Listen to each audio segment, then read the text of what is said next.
Hello, in this clip from the Self-Unemployed Podcast, Kush Singh talks about the strategies known as flips and BRRs and talks about how building good relationships with estate agents is really important for these strategies. So just to backtrack a little bit, some people might be confused by these words flip and BRR. Do you want to explain the difference? Yeah, sure. So it's actually BRRR, so BRRR, which is buy, refurbish, refinance, rent. So you buy a rundown property, you do a full refurbishment, so you bring it up to a sort of a decent standard depending on your end goal and the sort of surrounding area. You then rent it to a sort of normal tenant buy to let, and then you're able to refinance it. So the sweet spot with this is if you buy it at the right price and then spend the money on the refurb, and then you push the value up to a point where you can refinance and get all your initial capital back, and you end up with essentially a free cash flowing property. So you're recycling your pot of money that you put in, you get it back out, and you can go again. So that's the BRR method. That's the sort of dream scenario. I've sort of learned that's, although not impossible, is quite difficult with sort of residential houses that you're buying and just renovating, especially the kind of ones that I'm doing, and I think maybe the ones you're looking at are similar. So you do often end up leaving a few £1,000s in, sure. But your return on that investment can still be pretty decent, like 20-30%. Yeah. So it doesn't need to be that all money out to be a good deal. Yeah, and again, so sorry, just to say, those numbers you mentioned, like 20% return on investment, let's be honest, you're not going to get anything near that in the bank. So it's safe. No. You're going to get your money back at some point, and the capital appreciation is there as well. So in 5 years' time, you can refinance and it's gone up in value. You can pull that out as well and go again.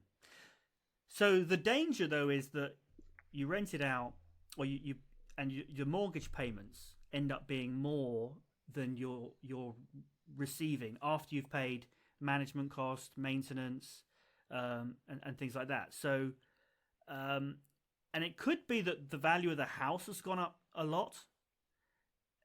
So your mortgage costs are a lot because the house is worth a lot, and what it rents for, what the yield is not high enough.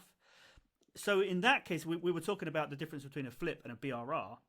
In that case, that would make a good property as a flip, right? For sure. Where essentially you do the same thing. So you're buying something that's needs work doing to it.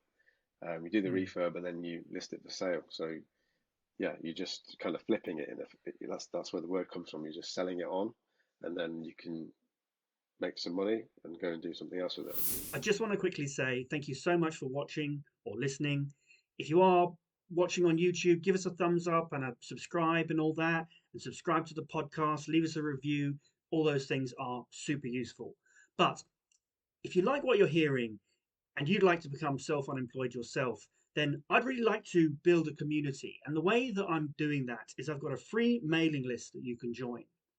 And when we record these episodes, they're going to be put out as live streams. So you'll get to see a little bit behind the scenes. You'll get to see the episodes before they go out on the main channel and on the podcast. And you'll get to interact with us as we're recording. So if that sounds like something you'd enjoy, head on over to the website, links in the description.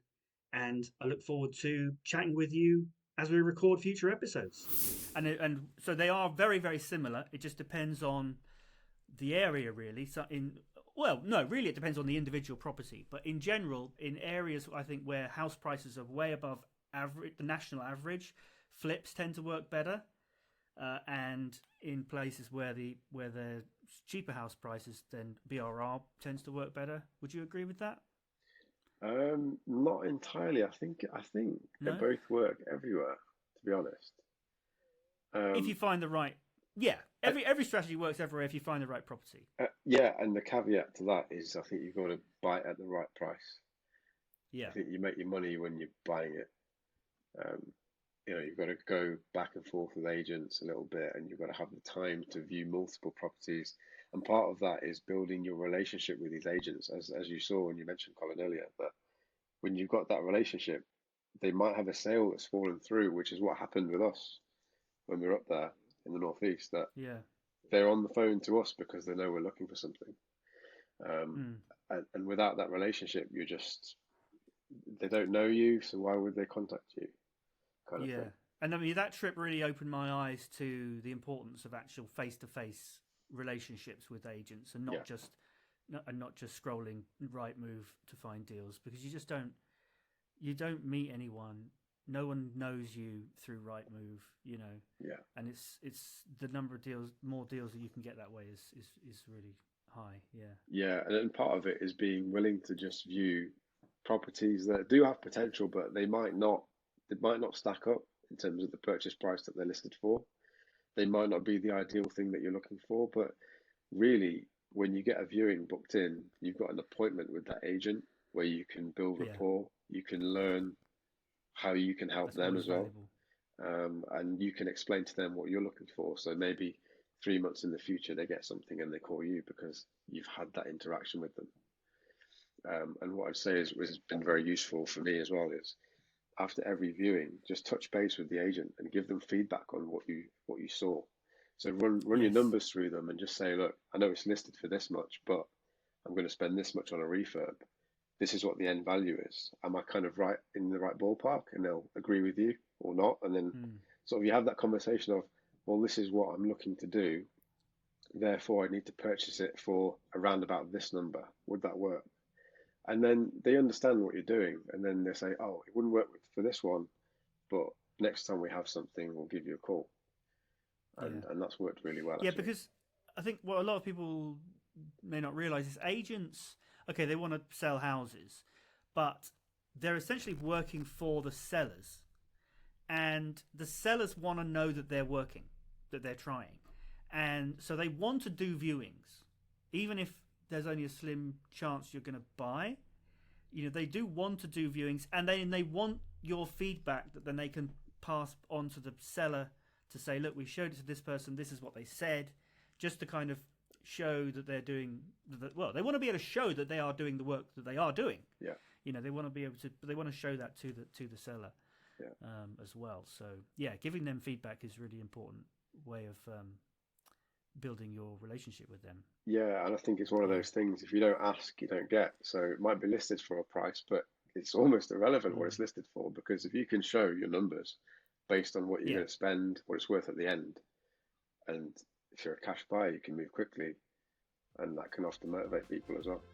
To say, okay, well, this person is ready to go, maybe we'll accept it.